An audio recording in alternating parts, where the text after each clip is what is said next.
Bismillahirrahmanirrahim. Elhamdülillah ve salatu ve selamu ala Resulillah. Amma ba'd. Assalamu alaikum ve rahmatullahi ve berekatuh. Урматтуу мекендештер, кадырлуу мусулман бир туугандар, баарыңыздарга жараткан Алла Тааланын тынчтыгы, саламы, мээрими, ырайымы жана берекеси болсун. Алла Таала баарыбызга берекелүү, куттуу, нурлуу түн күндөрдү насип кылсын.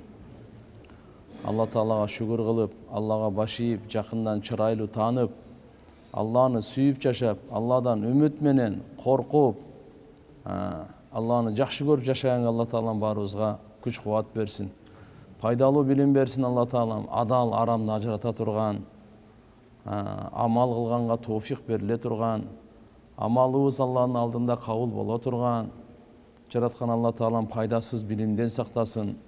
Бизди тозокко тарта турган, дүйнөдө күнөөгө тарта турган, бейкапарлыкка, шүгүрсүздүккө алып бара турган билимден Алла сактасын.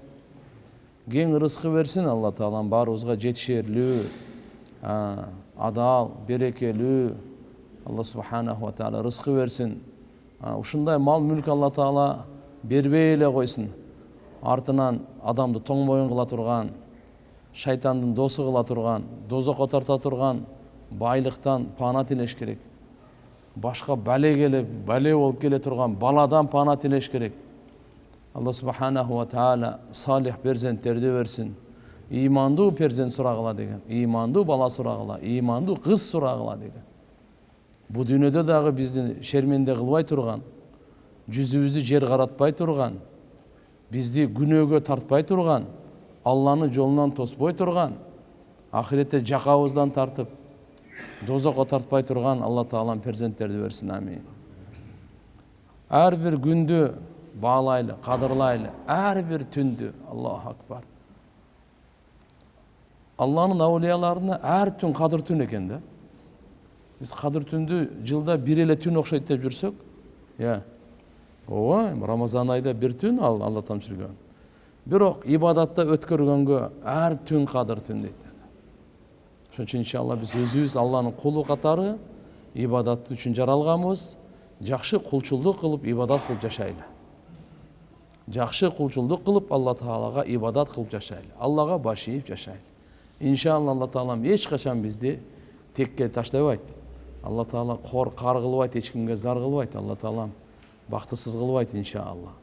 Экинчиден биз бири-бирибизге кайрымдуу, бири-бирибизге боорукер, бири-бирибизге жакшылык каалап жашайлы. Алымдар айтышат да, сенин ахиретиңе кош көңүл болгон, ал сенин дүйнөңө да кош көңүл дейт. Бул дегенин мааниси мындай: кайсы адам сиздин ахиретиңизгече кызыктар болбосо, ахиретиңизге күйөрман болбосо, ошо ахиретиңизде, ал ахиретиңизге сизге дос болбосо, ал дүйнөдө сизге эч кандай жакшылык кылбайт сизге ал. Андан үмүт этпей эле коюңуз. Ахиретиңе кош көңүл, дүйнөңө да кош көңүл, мансабыңа да, бийлигиңе да, байлыгыңа да кош көңүл. Биз бири-бирибиздин ахиретибизге күйүшүбүз керек. Ахиретибизди ошо ахиретке барганда ал жактан өкүнүштө, бактысыздыкта, шермендечиликте, кордукта болуп калбайлы деп. Ар бирибиз бири-бирибиздин ахиретибизди оңдогонго жардам беришибиз керек. Үммөттүн ахиретине оңдогонго жардам беришибиз керек. Ошондуктан чыныгы күйүү ахиреттин күйүүсү. Чыныгы жашоо ахиреттин жашоосу. Пайгамбарыбыз дуа кылат эле, айтат эле: Аллахумма ла айша илля айшал ахира. Фагфирил ансара вал мухажира. Я Алла, чыныгы жашоо ахиреттин жашоосу. Ансар мухажирлердин күнөөлөрүн кечиргин деп. Кандай болгон чакта дагы туугандар, биз бири-бирибиздин ахиретибизге, жок ушундай билебиз. Бул эге мен дүйнөм үчүн эле мага жакындап атат. Дүйнөм үчүн эле мага салам берип атат. Дүйнө үчүн мен менен катташып атат. Ушу дүйнө үчүн эле. Жок, бул имандуу достун белгиси эмес бул. Имандуу достун белгиси ал андай эмес. Имандуу дос, ахиретиңиз күйбөсүн. Ахиретиңиз сизде, ал ахиретиңиз караңгы болбосун. Ахиретте сиз шерменде болбоң бүткүл адамзаттын алдында. Ахиретте кор болбоң эч качан. Жүзүңүз жер карап калбасын акыретте деген. Сизге күйгөн, ушу чыныгы күйгөн адам деп ушуну айтсак болот. Чыныгы дос, чыныгы адам. Мына ушу деп айтсак болот.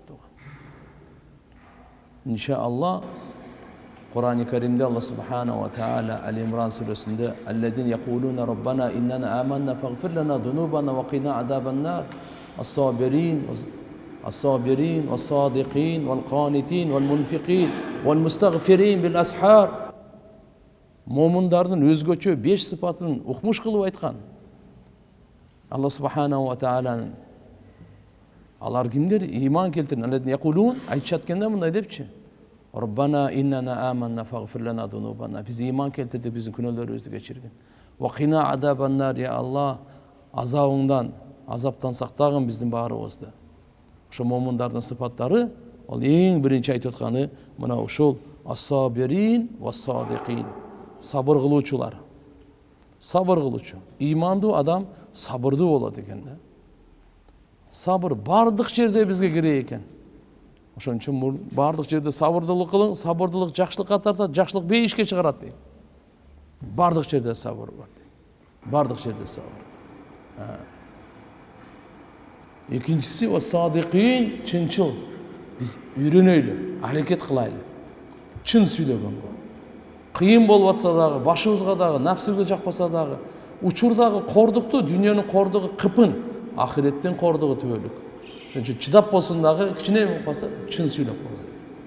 Чынчылдык куткарат деген пайгамбарыбыз. Чынчылдар менен Аллахтын жардамы деген. Чынчылдарга бейиштин эшиги ачык деген. Кичине болсо да ошон үчүн вас-сабирин вас-садикин вал-qanitin вал-munfiqin. Qanitin дегени Аллах Subhanahu wa Ta'ala'га моюн сунган. Ар бир тамак жеп атканда да, кийинип атканда да, эртең менен да, кечинде да, түндөсү да, качан болсо Алла Тааланы эстеп, Алла мени карап турат, Алла мени көрүп турат, Алла мени угуп турат, Алла мени көзөмөлдөп турат. Бардык жүрөгүмдөгү ички абалымды билип турат деп Аллага баш ийип. Вал-munfiqin, Алланын жолуна сарптоо. Аз болсо дагы машалла кол ачыктык кылып, туганбы, туган эмеспи? Кээде нерсе менен, кээде жакшы ой менен, кээде илимиң менен сартта. Берешем бол, ачык бол, заарланба, аяба, сараң болбо. Кызматың менен жакшы, алхамдулилля. Бул сарптаган мал мүлккө эле чектелбейт булчу. Сөзсүз эле акча эмес, сөзсүз эле акча эмес. Рахат жеткирүү, максат рахат жеткирүү.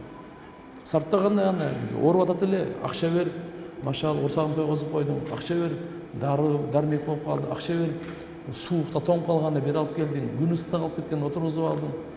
Алдыга отургузуп койдуң, бир жерден жеткирип койдуң. Бардыгы хидматыл халк, махлуктарга кызмат кылуу, элге кызмат кылуу, элге рахат жеткирүүнүн ниетинде жашайды. Кайсы ниетинде? Элге рахат жеткирүү ниетинде, элге жакшылык жеткирүү ниетинде жашайды. Жок, буга зулумдук кылып, буга жамандык кылып, буну ушактап, буну уруштуруп, буну алдап, буну кордоп, буну тартып алып, буну уруп, буну тепкилеп, буну шермендесин чыгарып, жок. Бул шайтаний жашоо да булчу. Жок. Биз алхамдулилла чөйрөбүзгө пайдалуу болойлу, пайдалуу. Эң биринчи үй бүлөбүзгө пайдалуу болуп жашайлы. Аял, бала чакабыз бизден рахат жетсин. Туугандарга, досторго, кошуналарга, элге кайсы жерде болбойлу, базарда болобузбу, көчөдө болобузбу, жалпы элге тилибиз менен да, дуабыз менен да эле, колубуз, кызматыбыз менен, акчабыз ушу элдин пайдасына иштесин. Кандай дейди? Кичине бир сом болсо да элибиздин пайдасына иштесин. Оюбуздагы жөндөмдүүлүгүбүз бар, ар бирибиздин жөндөмдүүлүгүбүз бар. Ар бирибиздин жаныбыз бар, Алхамдулилла, жакшы тилибиз бар сүйлөй турган. Берип койсо эле укмуш сүйлөйбүз го. Ушун элдин пайдасына сүйлөйбүз. Эл бузар болбойлу. Элди уруштурбайлы эч качан. Бирөөнү кордоп, маскарлап, шылдыңдап, коркутуп, үркүтүп. Аллахтан коркойлу. Мунфикин вал мустагфирин бил асхар дегени таң эртең саарлыкта Аллада кечирим сурагандар дейт. Таң эртең Алла Таала өзүнүн өзгөчө бенделерин спец буларчы, VIP бенделер буларчы. Чүнкү алар кандай кылат экен? Таң эрте Алла Тааладан истигфар кылат. Астагфируллах ва атубу илейх. 100 жол истигфар кылат. Багымдатка чейин 100 жолу. Сахар деп бул багымдатка чейинки убакыт айтат да. 100 саар. Бизде саар деп коебуз, саарлык кылабыз го. Саар өзү бирок саарылыктан чыгат да. Саарылык качан? Таң жарыганга чейин да булчу. Саарлык ичип атпайбызбы? Арабтарда деле саар дейт, бизде деле саар. Алар сахар ха менен айтат, бизде саар, бир Bunu unutmayın. Bir alım aytқан екен. Ассаламу алейкум, жолукканча боптур дейбиз го. Ошо коркунучтуу дейт. Эмне дейт? Жолугасыңбы, жолукпайсыңбы Кудай билет. Мүмкүн сен аны көрбөй калышы мүмкүн. Мүмкүн сен аны көрбөй калышы мүмкүн, ал сени көрбөй калышы. Ошон үчүн иншалла карап туруп биз иншалла Алла Тааланын аманатында фи аманилла, Алланын амандыгында болойлу деп, машалла. Бирок субханалла, алымдардын тажрыйбасынан да коштошуп атып бирөө бир жака сапарга кетип атат, армияга кетип атат, башка жака кетип атат, окууга кетип атат. Колдорду кармашып, аятаны курсе окусуп, аятаны курсе. Иншалла Алла Таала булардын башын биритет деген карачы дагы бир жолуктурат дейт да. Сахабалар бири-бири бириккенде Вал Аср сүрөсүн окушчу экен. Коштошуп аткандачы. Ассаламу алейкум, боптур деп тияк кетип атат, мен бул жака. Аср сүрөсүн эмне үчүн? Аср сүрөсүндө аманат бар. Каерде гана болбоңуз, Аср сүрөсүндөгү 4 аманатыңыз бар. Иманда жашаңыз, жакшы амалдарды таштабаңыз, бирөөгөн жакшылыкка, акыйкатка чакырып атканда чарчабаңыз, сабырдуулук кылгандачы, арызданбаңыз. Болду. Бул иншалла алхамдулилlah бири-бирине сахабалар коштошуп атканда ушуну айтышты экен да. Себептен бул жерде жоопкерчилик чоң да, жоопкерчилик чоң. Бир киши Ибн Хасан ибн Башарга айткан экен, мындай деп: Аллага кантип жетсем болот? Алланы кантип тапсам болот? Кантип Алланы ушу таанысам болот вообще десе. Ал киши айтыптыр да: Кама асайталла сирран тути'у сирран. Алла Таалага кандай сен жашырын эч ким билбесин деп күнөө кылгансың го, эми эч ким билбесин деп ибадат кыл дептир. Жашырын итаат кыл депчи. Ошондо сен Аллага жетесиң деп. Ошонун Алланы таанысың. Көп адамдар ачык күнөө кыла албайт. Совсем эле бир конченый эле ачык күнөө кылбаса, мисалычы, ата-энесинин көзүнчө бир күнөө кыла албайт ал. Ата-энесинин көзүнчө зына кыла албайт, уурулук кыла албайт. Мисалы да, мисалы мындай күнөөлөр бар да, кыла албайт. Мисалы эл карап турат, адамдар карап турат, жо улуу адамдар карап турат, жо достору карап турат, аял бала чакасы кылып турат, кыла албайт ал. Аны бирок ошондой арам күнөөлөрдү жашырын кылат, алар көрбөй турганда. Бул унутуп калды дейм, Алла көрүп турган унутуп калды да. Эгер Алла көрүп турат деген ушул жүрөккө сезим боло турган болсо, бул жашырын деле кыла алмаган эмес эч нерсечи. Ушуну айтып атат да, кандай сен Аллага жашырын тоң моюндук кылдың эле, эми жашырын эмне кылып кой дейт? Баш ийип кой. Жашырын баш ийип кой, эч кимге айтпай эле, мактанбай эле баш ийип кой. Аллага да. Allah subhanahu wa ta'ala barыбызга товфик берсин, туугандар, товфик берсин. Ошон үчүн бири-бирибизди Алла үчүн жакшы көргөндү үйрөнөйлү. Алла үчүн бири-бирибизге жардам бергенди үйрөнөйлү. Алла үчүн бири-бирибизди зиярат кылганды үйрөнөйлү. Биздин мамилебиз бардыгы Алланын ыраазычылыгы үчүн болсун. Алла үчүн отурганды, Алла үчүн коштошконду үйрөнөйлү. Кыямат күнү Алла Таала өзүнүн мээрим көлөкөсүндө 7 түрлүү адамдар жайгаштырып, ошо бирөөсү эмне эле, ким эле? Рожулан, 2 киши. Кайсы улуттан болсун, кайсы уруудан болсун, кайсы замандаш болсун, айырмасы жок. Тахабба филла. Алланын ыраазычылыгы үчүн жакшы көрүшөт. Ва тафаррака, Алланын үчүн алар коштошот. Мындайларчы. Ошон үчүн айткан, кимди сиз Алланын ыраазычылыгы үчүн бирөөнү жакшы көрсөңүз, анда дейт, сиз ошого малыңызды, жаныңызды, мүмкүнчүлүгүңүздү сарптаңыз дейт. Жана эч качан ошо менен урушпаңыз, талашпаңыз, жаңжалдашпаңыз. Болбосо залым болуп каласыз. Кыянатчыл болуп каласыз. Күнөөкөр болуп каласыз. Ошон үчүн иншалла аракет кылышыбыз керек. Бири-бирибиздин кемчиликтерибизди жашыра билейли. Үзүрлөрүбүздү айтсак кабыл ала билейли. Дайыма башка адамдар тууралуу жакшылык күмөндө болойлу. Анык ал менен мамиле кылган жокпузбу, ал менен сүйлөшкөн жокпузбу, жаман күмөндө болбойлу. Жөндөн жөн узакта туруп алып жала жапкандан коркойлу. Эң жакшы бетке айткандын зары жок. Келип жекеме жеке бетке айтайлы. Аркадан сүйлөгөн мурунку заманда катын сөздөр деп койчу эле. Азыр эркектер калышпай эле калды ошол. Аркадан сүйлөгөн. Шариятта буну нифак деп коет, гыйбат деп коет, мунафыктык деп коет. Ушак ушундай гыйбат. Адамдын этин жегенге. Ошон үчүн иншалла, алхамдулилlah, эгер айып жок киши жок да. Айып болду. Все. Кел дагы бетме бет учурашып, салам алейкум, таксыр, дамыла, ага, эни, дос, жердеш, мекендеш. Бул жагы эмне болуп калды? Бетке бет эле. Алхамдулилlah, өзгөчө эркектердин сыпаты эркекче болуш керек. Мусулмандар сыпаты. Чыны күйсөң, машалла, жакшы айтып, мына же туура эмес болуп калды таксыр. Сиз антип аны кордогонуңуз болбойт депчи. Айта турган болсо, айтпайсыңбы аркадан сүйлөп анда. Айта алсаң, дух барбы? Айт бетине. Болсо аркадан андан береги жок. Ал болбойт. Ал эч качан биздин башыбызды бириктирбейт. Ынтымак жаралбайт ал менен.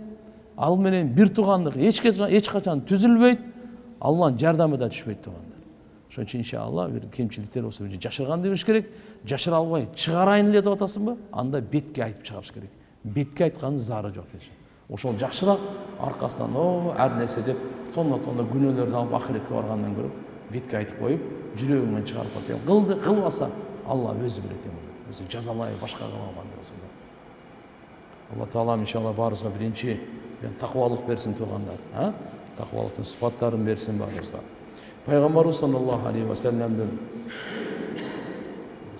бардыгы эле береке экен. Чачынан тартып тырмагына чейин ушу берекеге чөмүлгөн. Алла тааланын рахматына, райымына, нуруна, ушундай алхамдулилlah пайгамбарыбыздын денесинен чыккан ар бир амал бул ааламдан баалуу да, ушуну унутпайлы. Пайгамбарыбыздын денесинен чыккан ар бир амал, мени көзүнөн болсун, оюнан болсун, колунан болсун, тилинен болсун, кандай гана амал болбосун, бул ааламдан баалуу. Ар бир амалы, пайгамбарыбыздын ар бир амалы ааламга рахмат, райым, мээрим алып келиш үчүн, ааламга береке алып келиш үчүн Алла таала ушундай жараткан. И ааламдан жогору. Пайгамбар саллаллаху алейхи ва саллям жөнүндө мындай дейт да. Аллаху акбар деп коебуз го, ат-такбир, такбир. Бир риваятта пайгамбарыбыз айтат,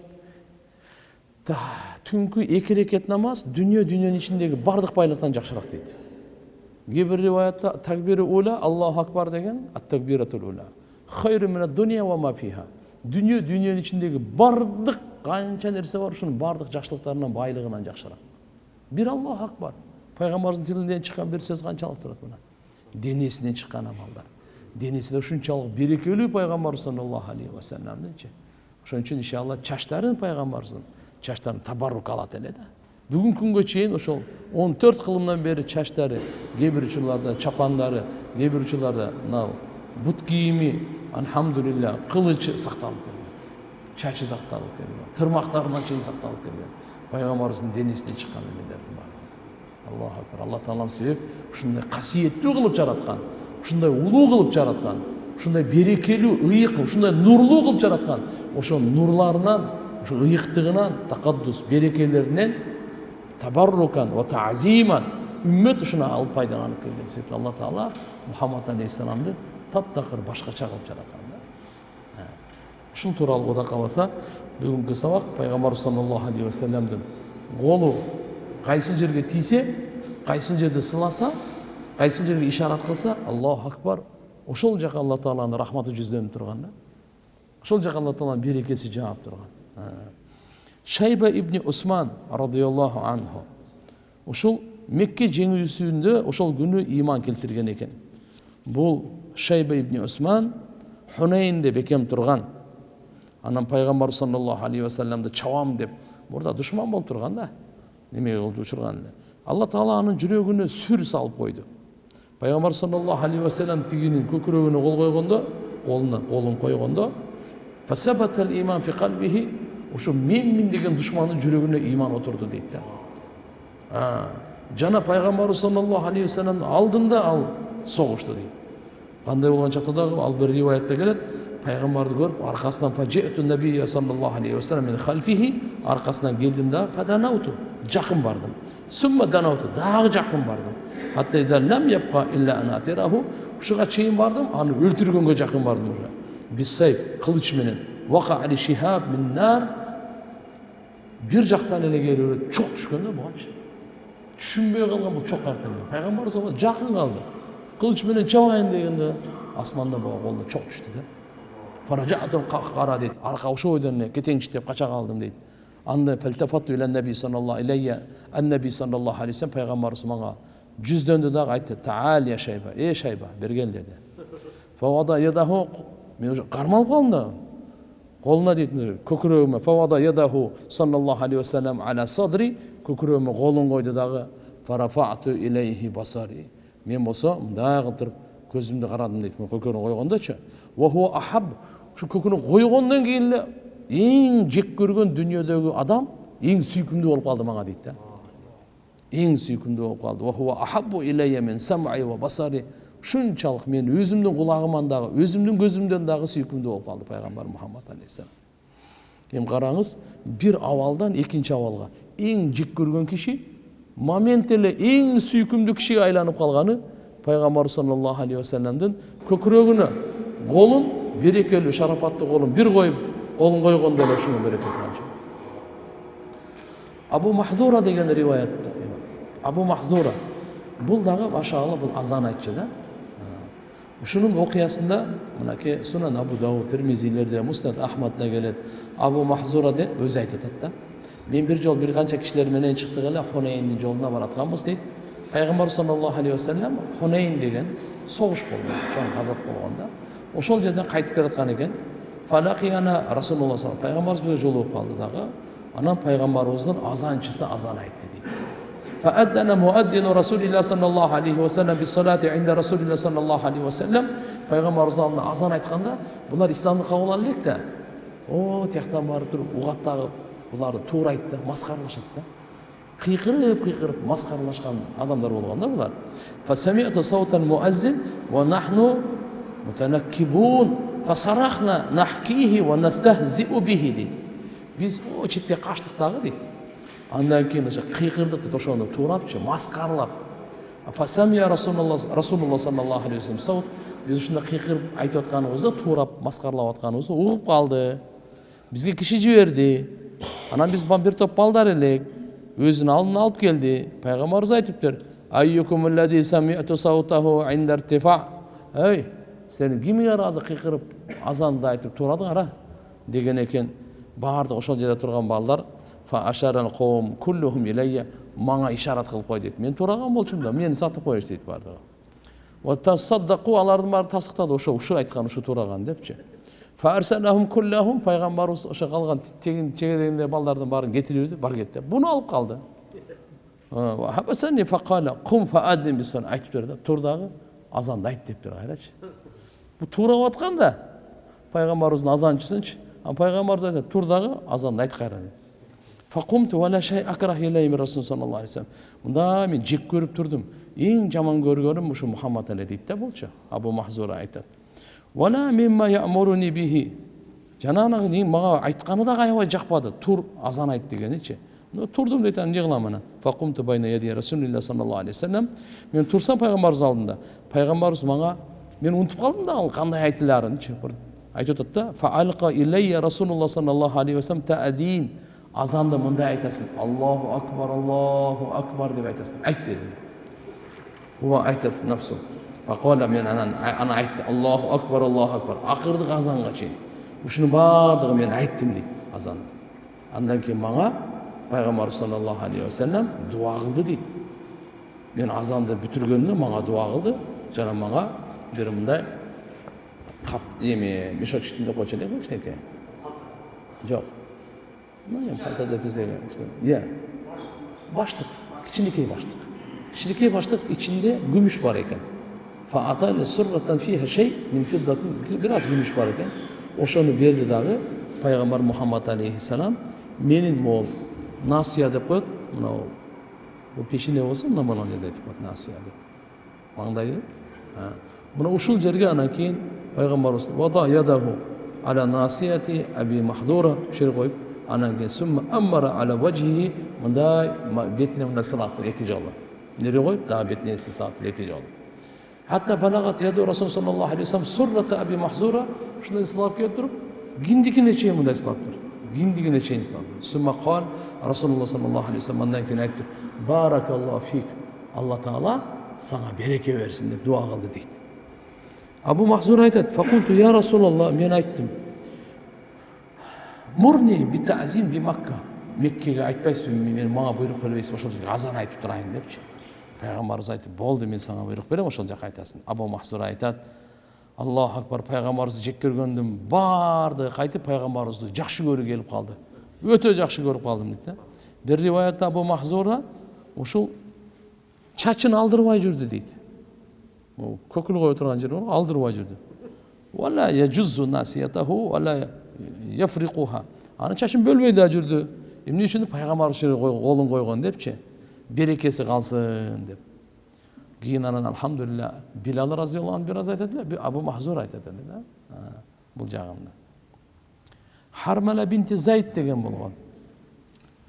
Bu Peygamber sallallahu aleyhi ve sellem buga da dua kılganda жүрөгүнөн munafıktık çıkıp ketken da. Buga çeyin munafık. Munafık dep ne dep aytadilar? Munafık dep tilinde bölök, жүрөгүндө bölök. Tabarani'nin rivayetinde gelet İbni Umar radıyallahu anhumadan. Bu aytat, men bir jol Peygamber sallallahu aleyhi ve sellem'in aldında tursam, Harmala bin Zayd degen gelip kaldı da Peygamberimizin aldında oturdu. Anan aytdı. O Allah'ın elçisi. İman bul jerde dep tilin görsetken de. Al iman ha huna deytken de tilin görsetken. Bilesen. Wan nifaq ha huna. Munafıktık dep жүрөгүнө görsetken. Bul jerde deytken de. Munafıktık bul jerde deytken de. Canım münafıklar la yazkurullah illa qalila. Ata az Allah'ını zikrladı. Peygamberimiz bunu uqqandan keyin unçukmadı. Al gayra qaytaladı. Fasakata anhu Nabi sallallahu aleyhi ve sellem farradda da zalika aleyhi harmala. Gayra qaytaladı. Bunda çetkanda Peygamberimiz neme kıldı da bunda üstünden beşildığında onday kıldı da. Peygamber sallallahu aleyhi ve sellem harmanın tilin qarmadan bunda dedi. Ya Allah dedi. Uşunun tilin çınçıl kılgın. Жүрөгүн şükür kılıpçı kılgın. Jana meni muhabbatımda nasip kılgın. Jana meni jakşı görgen adamın muhabbatımda nasip kılgın. Bunun işlerin daima jakşılıkka burgun dep dilin qarap şunu dua kıldı. Harmala aytat, "Ya Resulallah" dedi. Peygamberimiz şu bir dua kılgandan uşunça bereke geldi. Жүрөгүнөн munafıktık çıkıp ketti de. Anan aytat, "Men munafıkların çoğu bolçum" deydi. "Şefi menmen" deydi. Peygamberimizge ayttım deydi, "Ya Resulallah, egerde makul deseniz, men sizdi oşolarga alıp barayın, oşolarga da barıp bir dua kılbaysızbı" dedi. Men goğul kaldım deydi demişi. Mana ki vasayar amrahu ilal khair. Harman aytat, "İnna li ihwana munafiqin kuntu fihim ra'san." Men bulardan başçısı bolçum deydi. "Ala adulluk aleyhim." Men sizde oşoga dalalat kılıp alıp barayınmı deydi. Sizde oşonday kılыңыз. Peygamberimiz ne dedi? "Man ja'ana kama ji'tana istighfarna lahu kama istighfarna laka." Qara. Kim sendey bolup şu talap menen kele turgan bolsa, makulu, alga biz geçirim surayбыз. Kanday sana geçirim suraganday. Alp barsan alp bar. Oman asar ala zambihi. Bирок biz aytsak da andan keyin dagы эле көкпеттик kılıp günöөгө tırışıp tura berse, fallahu awla bihi, anda Allah Taala al tapşırılat.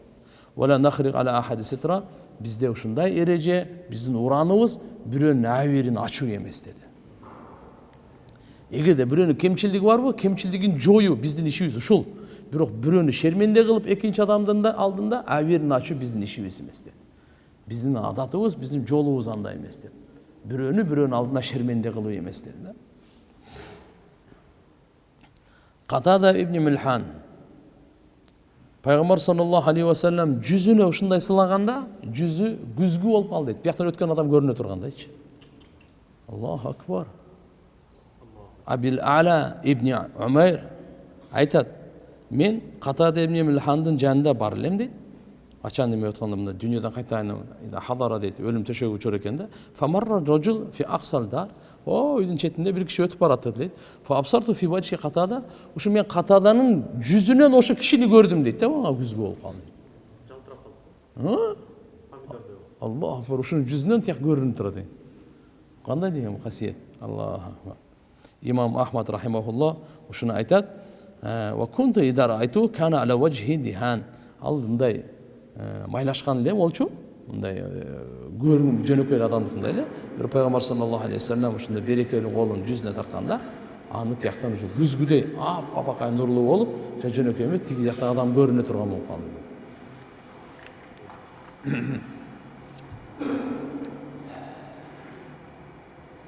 Катада ибн Нуман радиаллаху анху айтат, bunun gözü Uhud soğuşunda çıkıp ketken eкен gözü. Gözü çıkıp Peygamber sallallahu aleyhi ve sellem dua kılıp gözü kayra kaytkan da. Gözü kaytkan. Şu boyunca Bayhaqi ibn Tabarani'nin rivayetinde gelir. An Katada ibn Nu'man radıyallahu anhu anna aynahu zahabat yevme Uhud. Uhud toğusunda gözü çıkıp ketken eken. Faca'a Nabi sallallahu aleyhi ve sellem Peygamberimize geldi. Şunda degende faraddaha fastaqamat. Peygamber sallallahu aleyhi ve sellem onu koyup durup kayra dua kıldı. Bir rivayette gelir, şu betine çıkıp olgan gözü solup şunday oldu. Alıp kaça su puusun karmap durdu. Peygamber sallallahu aleyhi ve sellem kayra dua kılganda orduna oldu. Murdağıdan da jakşı oldu. Allahumma qi Qatadata kama waqa vajha nabiy. Sebep degende al жерде Peygamberimiz Uhud soğuşunda Peygamberimizdi camına tutkanda yüzünün betini tosip etip durgan. Peygamberimiz betinin ordunaçı. Şunçu Peygamberimiz aytdı, ya Allah saqtagın bunu, yüzün saqtagın dedi. Gözü ketip kalsa kişine yüzü mındayrak görünüp kalat da. Qanday senin peygamberinin yüzün bu saqtagандай, bunun yüzün saqtagın, gözün qaytarıp bergin dedi, Allah qaytarıp berdi. Qarang çıganda keremetdi bu. Allahu akbar. Peygamber sallallahu aleyhi ve sellem echkinin jelinin qarmaganda sütkө толгону боюнча. Abi Qırsasa деген sahaba айтат. O İslamдын başında болчу дейт. Men жетим элем дейт. Apam menen тайэжем бар эле дейт. Көбүнчө мен тайэжеме жакыныраак элем дейт. Biraz eşkileri var ile kaytarat elem deydi. Anan keyin fakanat khalata kasira ma taqul li. Munday deb ayta öğretkende men tayje munday deb ayta öğretçü deydi.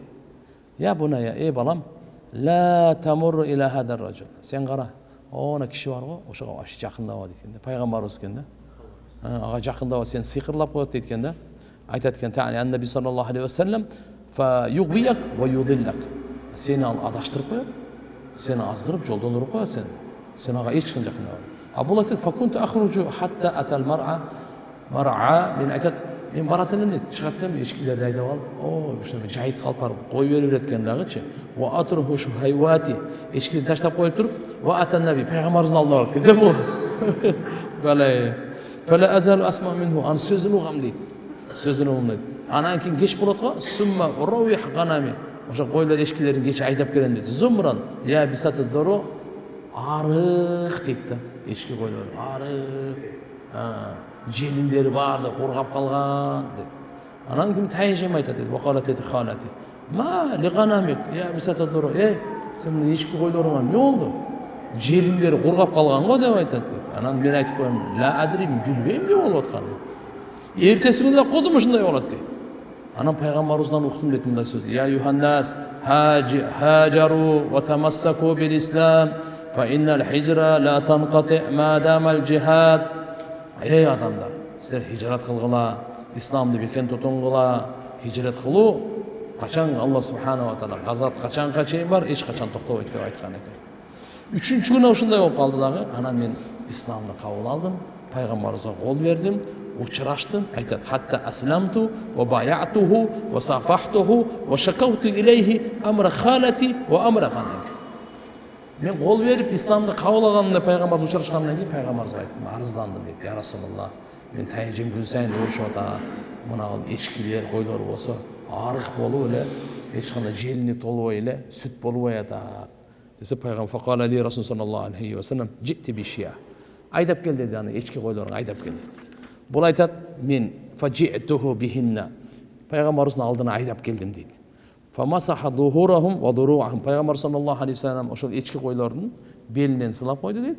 Jelinderin qarmap koydu deydi. Ve dafihim bil baraka. Ya Allah bereke ver dep dua kıldı. Famtala şahman ve labanan. Zamat semirip mayo semirip ketdi dağı. Sütkö tolup ketdi jelinleri deydi. Ana falama dakhaltu ala khalati bihinna. Keyin ana geçinleyim qaytıp barat öyle. Bu üçüncü günde olup atpay. Üçüncü günü tayejeme alıp bardım deydi. Barsam, ema sen uşunday qaytarıp kelgen. Bugün jakşı qaytarıp keldim deyip turdu. Semirip, maşallah jelin tolgon, uşunday dep aytıp mындай деп turdu. Ya buna hakaza fara. Uşunday qaytarıp dursan dep. Ana keyin aytdım deydi, ya hala. Otayje marat el haysara kulli yawm. Men bunu gün sayın эле кайтарган жок. Мындай эле айтып, ачыгын айттым дейт. Бирок сизге кабар берейинби бир окуяны дептир. Олакин ухбирук би кыссати мен окуямды айтып берейин деп туруп, окуянын баардыгын айтып бердим дейт. Анан кийин Пайгамбар саллаллаху алейхи ва салламдын кулк мүнөзүн, сүйлөгөн сөздөрүнөн ага дават бердим. Бар айтсам анан кийин факалат умми ва халати идхабина илей. Энем да укту дейт, тайжем да бул. Бизди алып барчы ошо кишиге деп айтты. Анан мен апамы дагы, тайжем дагы алып бардым дейт. Алар пайгамбарыбызды бир көргөндөн эле болду. Исламды кабыл алды, байат кылды. Мына пайгамбарыбыздын ошо берекелүү колунан бойлорду, эшкилерди семиргени, субханаллах. Желиндер толгону, машаалла. Пайгамбарыбыз айткан, "Я Расулаллах, ушул нерсени мага үйрөтпөйсүзбү сиз деле" деп. Анан кандай болуп атат деди да, кызыктар да бар. Жоксу бир риваятта "Алимни мин хадан Кур'ан", ошо Курандан үйрөтпөйсүзбү деди да. Пайгамбарыбыз анан кийин "Фамасахараси" айтат Ибн Масуд. Менин башыман сылады дагы. Анан айтты, "Ярхамкаллах, Аллах сени өз мээримине бөлөсүн" деди. "Фа иннака гулайм муаллам", сен жаш болгону менен Кудай кааласа чоң жакшы иштерди Алла тааласа деди да. Ошондуктан пайгамбарыбыздын өзүнүн оозунан ооз эки 70 сүрө үйрөндүм дейт. Үйрөт деп айтты да, үйрөндү. Бисмилlah.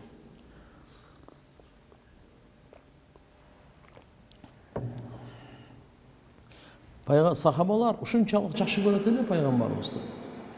Кээ бирлери колунан, кээ бирлери пешенесинен өп, кээ бирлери бутунан, кээ бирлери белинен өп. Эми Аллаху акбар. Кандай бактылуу көздөрдө пайгамбарыбызды көргөндөр, Пайгамбарыбызды көрүп ыйман келтирген эң бактылуу көздөр ошолор. Пайгамбарды көрүп ыйман келтирбей койгон эң бактысыздар ошолор. Азыркы бактысыздар эчтеке эмес мына. Эң бактысыздар ошолор. Пайгамбарыбызды көрүп ыйман келтирбегендер. Көрүп ыйман келтиргендер алар ким экен? Алар сахабалар, алар эң бактылуулар. Аллаху акбар. Кандай деген адамдар пайгамбарыбыздын колун кармаган, пайгамбарыбызды көргөн, уккан, эмне деген? Азыр Кабанын имамы келсин берге, эмне болуп кетет бери? Бүткүл дүйнө кандай болуп кетет? Буга мына ушул азыркы эле кылымда, Абу Ханифа келди деп кой Кыргызстанга. Аллаху акбар. Алам келет го берге анда. Сахабалар келип калсачы, пайгамбарыбыз келсе кандай болот? Ла илаха иллаллах. Ошону көргөн сахабалар кандай эле, эмне деген адамдар алар? Пайгамбарыбыздын дарат алганда суусун жерге чүрбөйт эле да. Суусун жерге чүрбөйт эле да булар.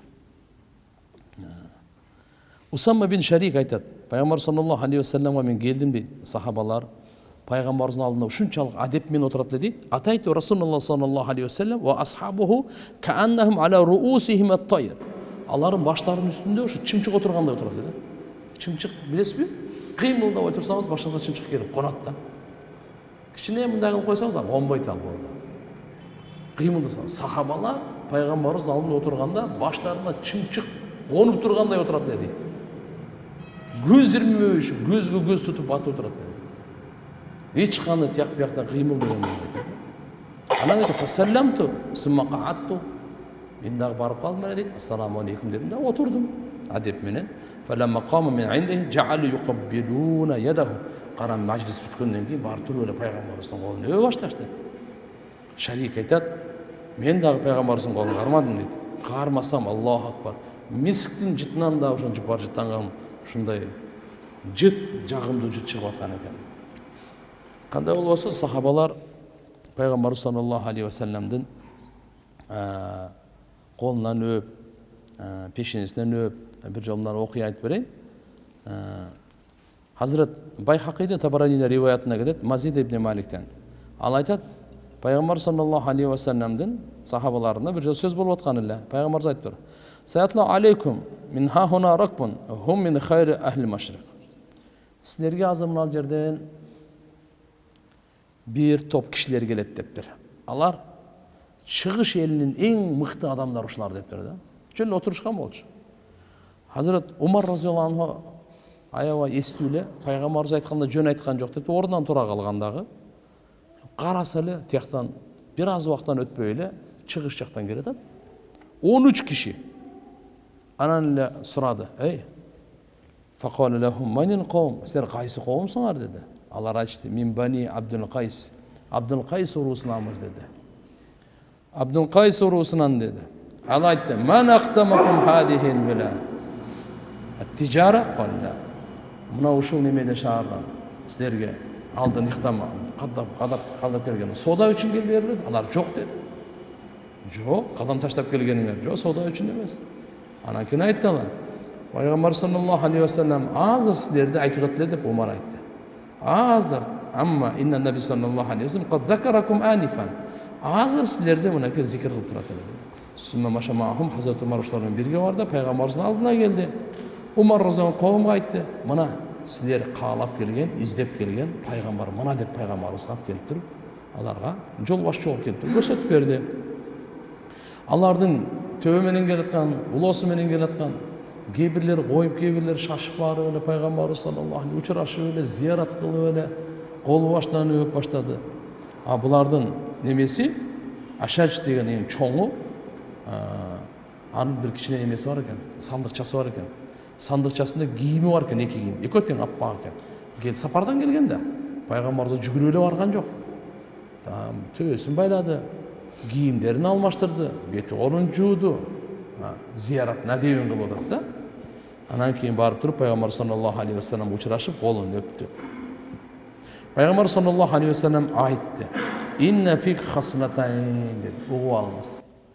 Пайгамбарыбыз бекер айткан эмес экен, ошол Абдул Кайс деген урууда силерде ушу эки касиет бар деп айтыптыр. Эки укмуш сыпат бар дептир. Аллах жана Аллахнын элчиси жакшы көрөт дептир. Юхиббухумуллах ва расулу. Аллах жана Аллахнын элчиси ошо экөөнү жакшы көрөт сыпаты. Ал-хилм вал анат дейт. Ал-хилм вал анат. Ал-хилм дегени бул акылдуулук. Ошо элде көбүрөөк экен да. Экинчиси ачуусу келгенде өзүн кармагандык. Хилм. Жумшактык деп да айтабыз, бирок көбүнчө мааниси көтөрүмдүүлүк болот да. Мындай көтөрө билет да. Алла Таала мындай берген мал мүлктү да көтөрө билиш керек, байлыкты дагы, бийликти да көтөрө билиш керек. Анан бирөө тияк биякта сымпын айтылса, сынды да көтөрө билиш керек. Жакшы дагы сөз адамдын эми элдин оозунда элек жок дейт. Бирөө көрүп айтат, бирөө көрбөй айтат, бирөө сындап айтат, бирөө билбей айтат, бирөө билип айтат дегенде кандай болгондо дагы ушунун баардыгын көтөрүмдүү болгонун көтөргөн, ушуну хилим деп коет. Жөнөкөй нерсе эмес да, улуу сыпат бекен. Пайгамбарыбыз айтат, Алла Таала ушу силерде дейт, сенде дейт. Ушу эки сыпат бер. Ал-хилм вал анат. Ушу эки бар. Хилим бирөөсү мынакей. Ушу эки сыпатта хилим менен анатты Алла жана Аллахнын элчиси жакшы көрөт деп айтып атат. Биринчиси ушу хилим, хилимди түшүндүрүп бердик. Экинчиси анат деген эмне? Шашылбай ишти кылуу. Таркул ажала деп коет. Бир ишти кылганда эмне кылып? Шашылбай. Алака салака кылып эле тез эле ушу жок.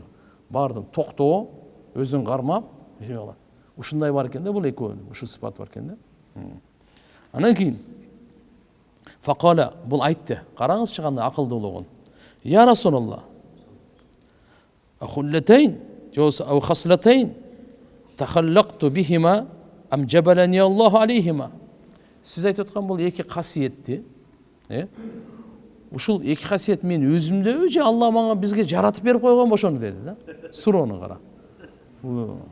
Пайгамбарыбыз айтты: "Бал жабалака Аллаху алейхима." Жок. Алла тартуулаган аны, Алла койгон силерге ошол эки сыпатты Алла берген. А силер ал менен мүнөздөлгөн эмессиңер. Ал менен сыпатталган эмессиңер. Алланын бергени бул. Кудайлык мекен, Божий дар.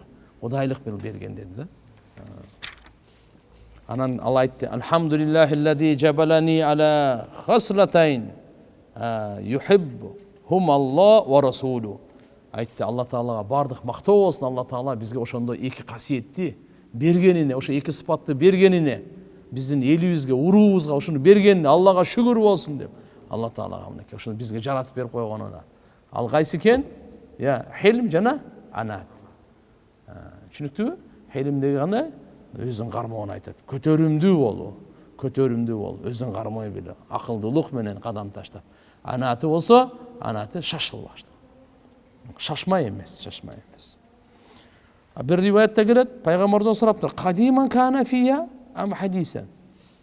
Бул сиз, бул ашаж ушу коомдун чоң болчу да. Мурунтан эле менде ушу бар беле же жаңы пайда болуп калды деп сурады да. Пайгамбарыбыз айтты, "Бан кадиман." Бу кадимден эле мурунтан эле келди силерде деди. Анда ошондон экен бул айткан экен, Алла Таалага мактоо болсун, мына ошол нерсени бергенине деп. Суроо жооп убакыт болуп калды. Все, хорошо. Пайгамбарыбыздын бир хадиси менен мен сөздү аяктайын. Сахабалар пайгамбар саллаллаху алейхи ва салламдын денесин көргөндү каалайт эле. Мөөр, бул пайгамбарчылык мөөр басылганды көргөндү каалайт эле. Ошол жерден пайгамбарыбыздын денеси менен мен денем тийип калса, пайгамбарыбыздын денесине колум тийип калса, ажайып эмес кыямат күнү ошол жерим дозокто күйбөй калса деген чоң үмүт менен, чоң таазим менен, мухаббат менен ушундай кылышат эле. Ушулардын бири Усайд ибн Худайр деген болгон да. Бул кичине тамашагөй киши болчу да. Тамашагөй болчу. Анан сахабаларды анча күлдүрүп коет эле. Пайгамбар саллаллаху алейхи ва саллям бир жолунда капталына мындай кылып бир сайып койду да. Сайып койсо эле, "Я Расулаллах, катуу тийгиздиңиз. Эми өчүм алып бериңиз, өзүңүздүн өчүңүздү бербесеңиз болбойт" депчи. Пайгамбарыбыздан өчөрөт алган болду. Эми пайгамбар бирөөгө зулумду кылбайт эми, катараак деп. "Боптур" деди мени. "Ал өчүңү" деди анан. "Я Расулаллах, жок. Меники мынакей үстүңкү көйнөгүм жок болчу, сиздики турат го" депчи. Эми тошный болуш керек деп атат да, өч дагычы. "Боптур" деп пайгамбарыбыздын көйнөгүн чечти да, пайгамбарыбыз көйнөгүн чечкенде эле. Ошол эле жармаша калбады көкүрөгүнө басыпчы. Чыны "Я Расулаллах, мен максатым ушул эле болчу, каяктан өч алайын эми" деп. Каяктан максатым ушул болчу депчи. Kana rajulan salihan zahikan malihan deydi. Aябай тамашагөй, күлдүргөн деп бир риваятта айтты мына. Ата энем сизге курбан болсун. Мени мактасым эле ушул болчу. Мен сизден өч алуудум, каяктан деп. Ана. Пайгамбарыбыз ордунда деле ушундай кичине мындай шустрыйлар болгон экен да. Болгон экен да. Пайгамбарыбыздан машаалла ушуну берекеледи алгандар. Чачы боюнча айта турган болсок, Пайгамбар саллаллаху алейхи ва саллям чачы айтпадыкпы, ушул күнгө чейин сакталып келатат депчи. Муслим шарифте келет, Анас разияллаху анху риваят айтат, мен пайгамбар саллаллаху алейхи ва салламды көргөнмүн дейт. Минада тургандачы, чач алгандан алдында турат эле. Пайгамбарыбыз саллаллаху алейхи ва саллям сахабалар тегеренип турат эле. Чачы алса эле ала калат да. Бир риваятта келет, субханалла, сахабалар пайгамбарыбыздын чачын алууда эми 124 миң сахаба кимге кайсы чач тиет эми. Ошу талашып кеткенде бири-бирин өлтүрүп жүргөнгө чейин жакын калат эле дейт. Тооба кылды мен. Анда эми ушундай патрап баягы өлүп бараткандай талашасаңар да дейсиз го бизчи. Ошондой сөз менен каду яктатилуна ала ша'ри расулилlah саллаллаху алейхи ва саллям. Кандай болгондо да пайгамбарыбыздын ушул чачтары бүгүнкү күнгө чейин эмне үчүн таазим кылып Алла Таала кандай жаратты. Экинчиси табаррукан алат эле да. Анас разияллаху анху ошо Минада бир жолу эми айтат, оң жагын алдырды, аны бөлүп берди. Анан кийин сол жагын алдырды. Ушул жерде бир кээ-бирлери табаррука, кээ-бирлери истишфаан ила Аллах субханаху ва таала бима хуа минху саллаллаху алейхи ва тaqarruban bizalika илей. Кыямат күнү Алла Таалага мынакей пайгамбарыбыз аркылуу шафаат, пайгамбарыбыз аркылуу Аллага жакындоо максатты ниет кылып, ушундай чачын алышат эле да. Анан сол жагын бир жолу берип, Умму Сулейм деп Hazret Anas разияллаху анху апасына берген да. Бир риваятта келет, Умму Сулейм эмес Абу Талхага берген. Чаштын биринчи оң сүннөт боюнча алганда биринчи оң жактан алыш керек. Муну баарына таркатып үрдү. Сол жагына кезек келгенде бирөөнү эле берип коюп атпайбы. Анан айтат, сен бөлүп бер дейт. Умму Сулеймге берген. Бир риваятта Абу Талха берген. Абу Талха бул өгөй атасы Hazret Anas разияллаху анху. Умму Сулейм Анас разияллаху атасы өтүп кеткенден кийин турмушка чыккан Абу Талхага. Кандай болбосун, ошо аркылуу эркектерге берилди, же болбосо Умму Сулеймге берди дагы, бар. Сен эми аялдарга бер, же болбосо күйөөңө бер. Күйөөсүнө берди, аялыңа берип кой, аялдарга бөлүп берсин деген мааниде. Кандай болбосун пайгамбарыбызды эстесин, пайгамбарыбыз ушуга ишара кылып атат. Эмнеге ушундай кылып бөлүп берип атат? Уже дүйнөдөн кетүү жакын калды окшойт деген сөз да. Бул ажылык ошолдон кийин 80 күндүн тегереги дүнүйдөн өтүп кетти да. Ошон үчүн иншалла карап өзүнүн денесине чачты калтырып кетти. Табаррукан кылып булар кармап жүрүштү. Эмне үчүн Абу Талха берди десе, субханалла, бул жерде бир өзгөчөлүк бар экен. Бул себеп дегенде пайгамбарыбыздын кабырын казганда Абу Талха казган экен. Ошо лахит кылган экен. Анан жапканда да бул жапкан экен. Бухари шарифте келет, Мухаммад ибн Сирин айтат, мен дейт, Абида Салманийга айттым, биздин алдыбызда эле пайгамбар саллаллаху алейхи вассалам чачы бар депчи. Бул Анас разияллаху тарабынан келген деп. Факала Абида айтты, ооба менде бар, бизде бар. Бул чач мага дүнүйөнүн бар нерсесинен жакшыраак, дүнүйөнүн бардык алтын күмүшүнөн жогору турат депчи. Бухариде келет, Анас разияллаху анху пайгамбар саллаллаху алейхи вассалам качан чачын алганда, коштошо ажылыгында Абу Талха эң биринчи чачынан алган эле дейт. Бул жөнүндө мына кыял мындай эле занный бир күмөн эмес, бул хакыйкат. Пайгамбарыбыздын чачын алгандагы береке. Халид ибн Валид бир риваяттарда машалла Хазрат Абу Хурайрадан, кейбирлерде Усман разияллаху анхудан ушу пайгамбарыбыздын чачын өзүнүн топуларына, топусу кошо тигип, Халид ибн Валид особенно алып жүрүп, кайсы маареке, кайсы казатка барбайын, баарын талкалап келгем дейт да. Пайгамбарыбыздын чачын берекесин. Андан кийин жоготкондон кийин аябай катуу кайгырган күндөрү болгон, мага жардам берилип турат эле депчи дайымачы. Жараткан Алла субханаху ва тааля баарыбызга чыныгы пайгамбар саллаллаху алейхи вассалам сүйүүсүн насип кылсын. Сүннөтүн мүмкүн болушунча аткарганга, жакшы көрүп аткарганга, ихлас менен аткарганга, башкаларга жеткирип таркатып аткарганга Аллахым жардам берсин. Канчалык пайгамбарыбыздын сүннөтүн аткарсак, ошончолук пайгамбарыбыздын нуру, берекеси, хидаяты, сүйүүсү, шафааты бизге насип болот. Макулбу?